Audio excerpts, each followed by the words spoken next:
And as we approved in the agenda, we're going to go next to Franny Heiser to talk about number 14, which is the proposed resolution for the capital budget.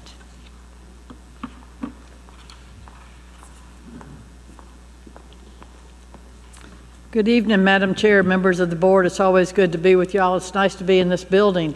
It's a beautiful facility. I think I've listened to lots of discussions as y'all were making decisions about it, so it's always nice to be able to see something that I've helped y'all do. So congratulations on such a great place and such an amazing group of young people. I would like to buy a couple of those. They should talk to a patent lawyer and make sure that they've protected those designs. So let's see. We need to talk to Dr. Couch. Make sure.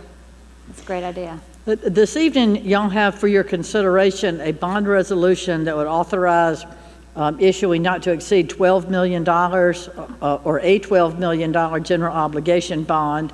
This is to fund your capital projects that have been either already approved or will be approved as part of your budget. I'd like to point out that this resolution is a little bit different from the ones y'all have had in the past. The recommendation this year is that instead of issuing a $12 million bond standalone, where it's only this school district and you would, in that process, have the standard preliminary official statement, you would pay for a rating, you would do all of those normal things.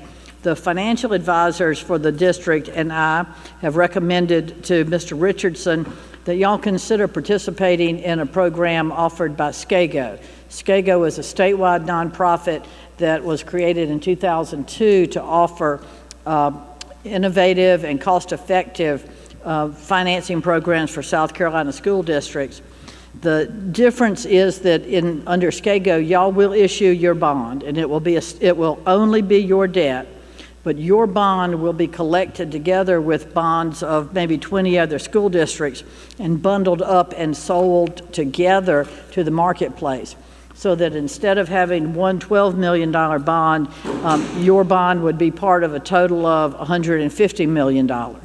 The advantages for the school district are that you will get the lowest possible interest cost. Generally speaking, the larger the transactions, particularly these that are very short term, the larger the transaction, the more interest, the more people, more bond houses want to buy it, so you get the lowest possible interest cost.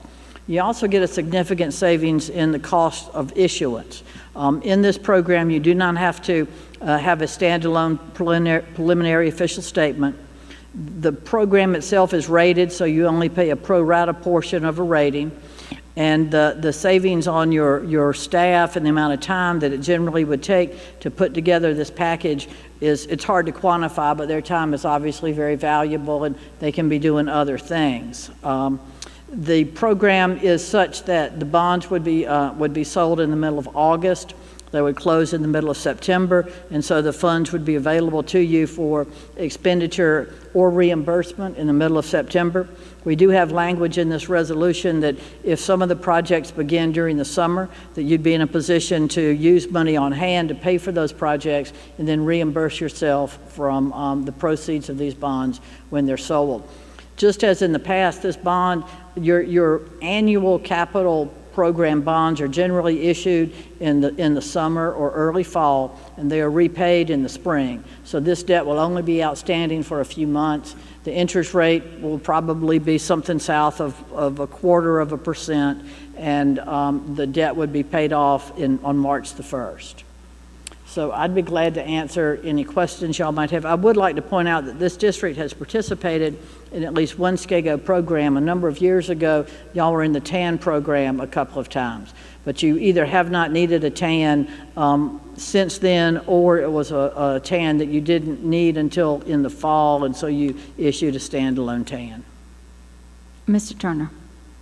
Ms. Heiser, does each issuance have its own legal representation? Does each issuance of the bond, because we have legal representation through this whole process through Correct. your company. Do we maintain that? Yes, sir. Any other? Ms. Baumgartner. I'm not that familiar with all the financial terminology and different things, but I know throughout the past, we've always been very cognizant of our bond rating. We have done things, made sure our 8% money and different things, reserve funds and different things like this, so that we can have the most favorable bond rating. And, you know, maybe it's just my naivety or whatever, but I'm a little skeptical of bundling, because if we bundle with a school district that has not been as diligent as we are, it seems like in our particular position, we have nothing to gain but a lot to lose.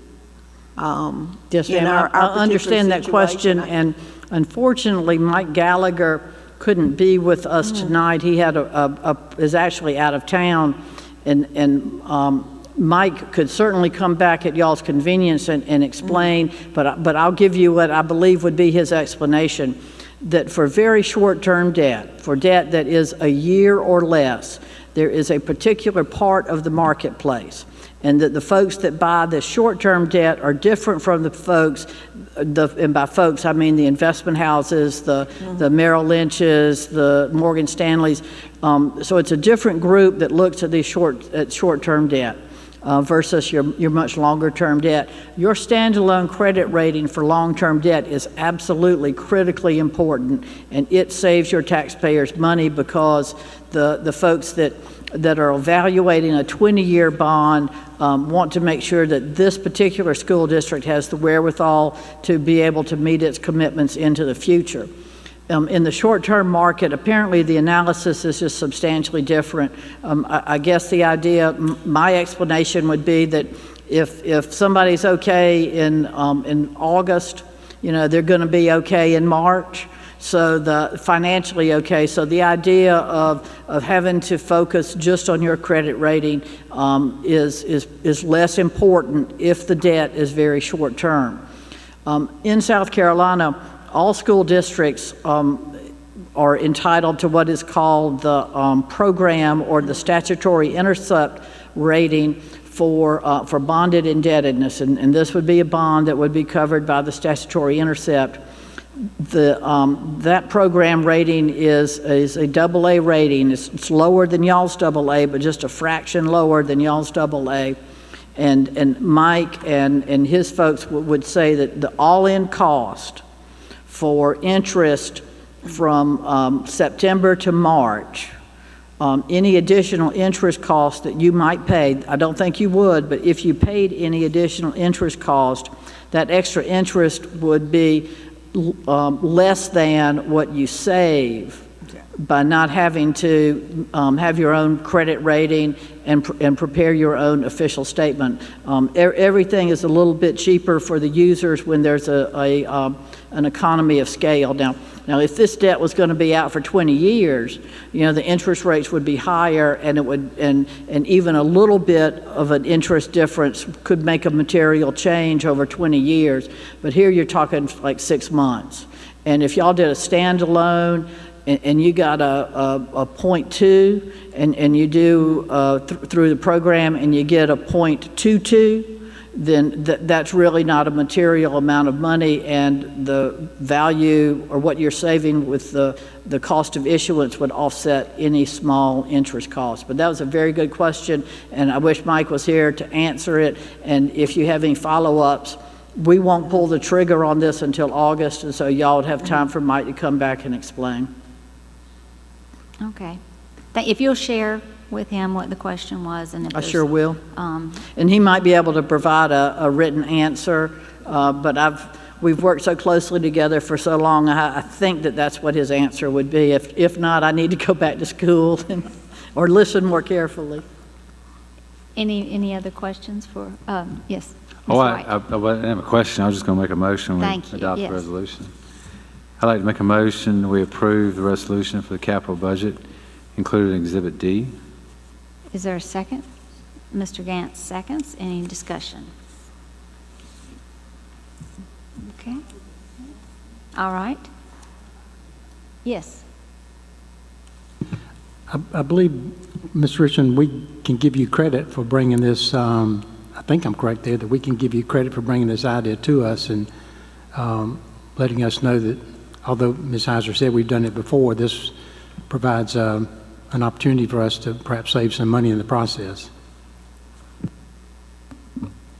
I don't know if I deserve any credit, but when I was talking to Mr. Gallagher about this program, I saw no downside, and, you know, if we get bigger bang for our buck, I thought it was a no-brainer that, you know, this is the way we ought to go. Thank you for bringing that up, Mr. Turner.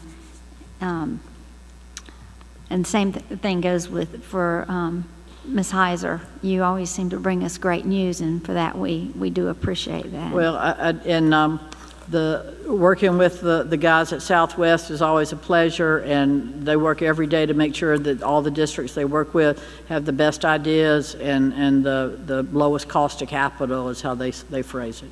So thank y'all. Any other comments or questions? Okay. Seeing none, all in favor of approving the resolution for the capital, the resolution for the capital budget as shown in Exhibit D, please raise your hands. All opposed, that passes 6-0. The last item in our action agenda is first reading of the proposed 2014-15 general fund budget. And I suppose we should start off with a motion, and then we can go into some discussion. Can I